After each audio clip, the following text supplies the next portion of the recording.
Alright. Alright, pull up a chair. It is infodumping hours. Nala is here for moral support. And today I am going to infodump to you about my special interest, which is the cult of Scientology. It is a really fascinating topic to me because this is one of the most extreme and controlling and abusive cults in the entire world, to the point that psychopaths will study what the founder L. Ron Hubbard created to go and make their own abusive, brainwashing, mind control cults. And so, for example, Charles Manson studied Scientology. Keith Ramirez, the founder of NXIVM, he studied Scientology. Yes, he did. And I just discovered another little cult called Avatar that studied Scientology too.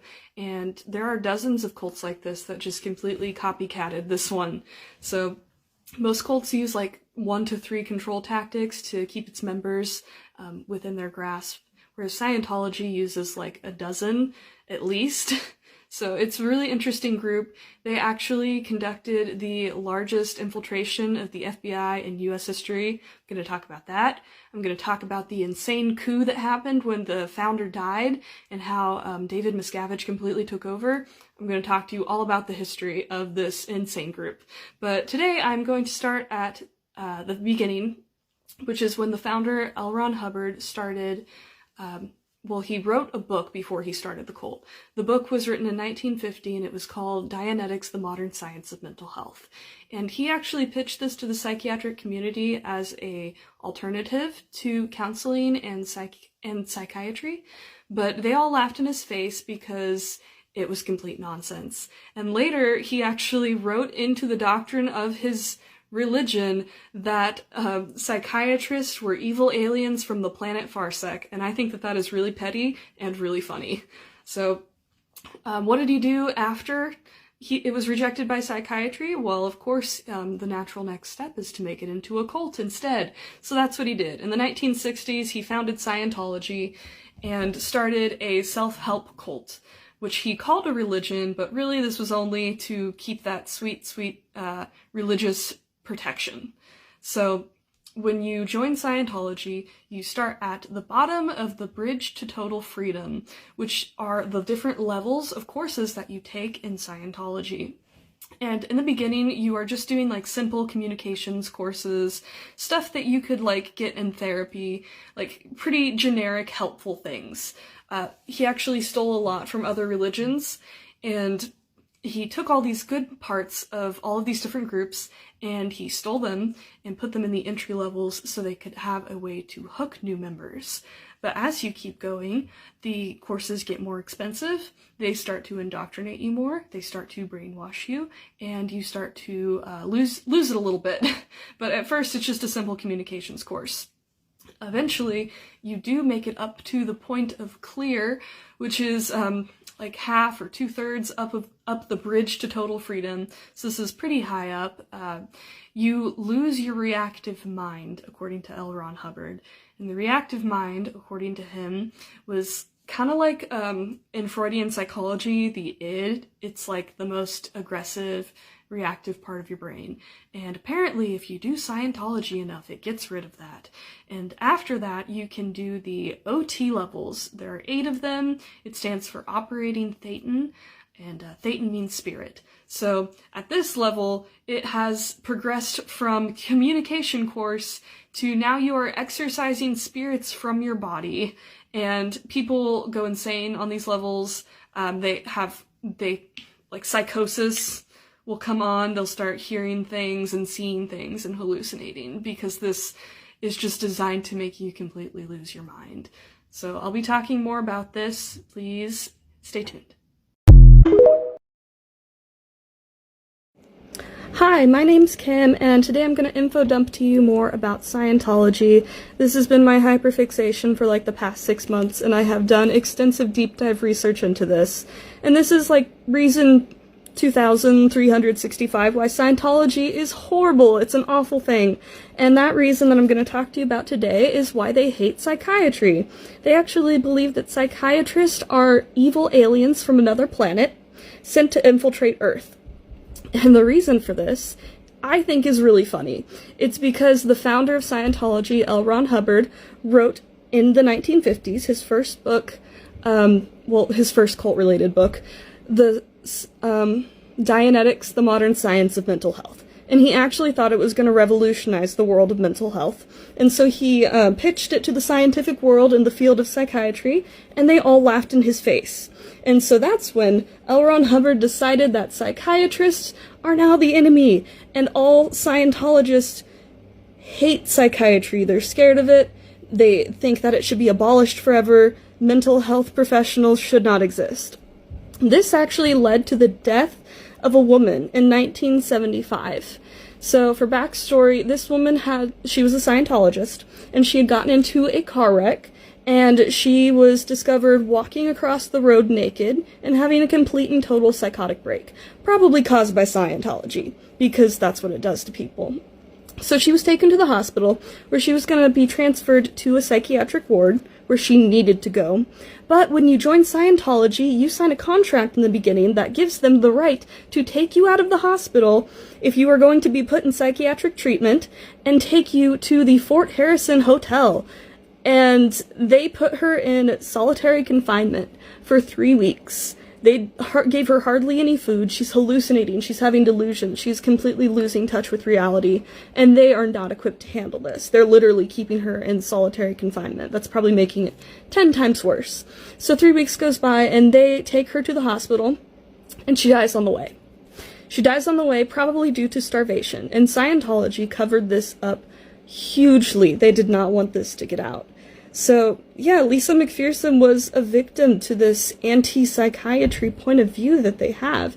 It's really harmful and really bad, and it's completely whack, and I wanted to tell you about it.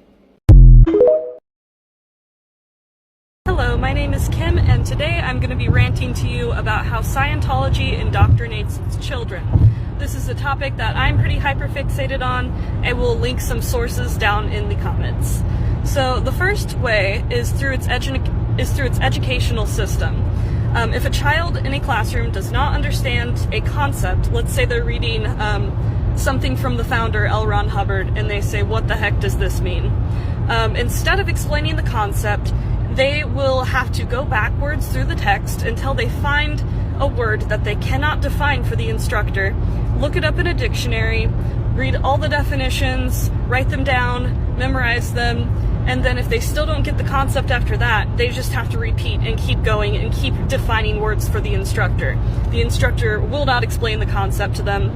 And if you're a child in a classroom, you're eventually just going to give up, say, "Okay, fine, I understand the concept, can we please move on and so I can stop defining words?"